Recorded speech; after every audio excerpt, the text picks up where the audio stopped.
नमस्कार, bulletin 13 news मध्ये आपले स्वागत आहे। बुलेटिनच्या बातमीपत्रात महत्त्वाच्या घडामोडी आपण पाहत आहोत।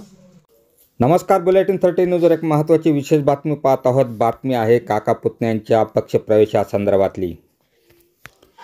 येवल्याच्या काका पुतण्यांचा अजित पवार यांच्या उपस्थितीत पक्षप्रवेश।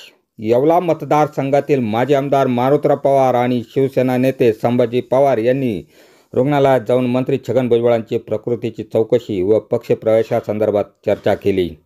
यावेळी माजी खासदार समीर भुजबळ, दिलीप खैरे, वसंत पवार हे देखील उपस्थित होते।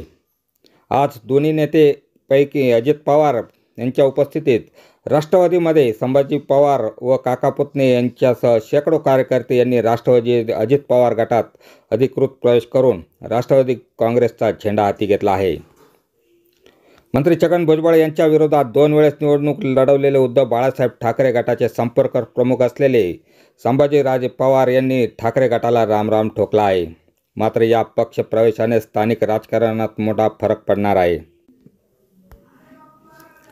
यावेळी ॲडव्होकेट बापू गायकवाड, प्रवीण गायकवाड, कांतीलाल साळवे, दिलीप मेंगाळ, दिलीप जगताप आदी पदाधिकारीसह शेकडो कार्यकर्ते उपस्थित होते। बुलेटिन 13 न्यूजसाठी ब्युरो रिपोर्ट, मुंबई। अशाच बातम्यांचे नवीन अपडेट जाणून घेण्यासाठी बुलेटिन 13 न्यूज मराठी चॅनलला सबस्क्राइब करा व लाईक करा।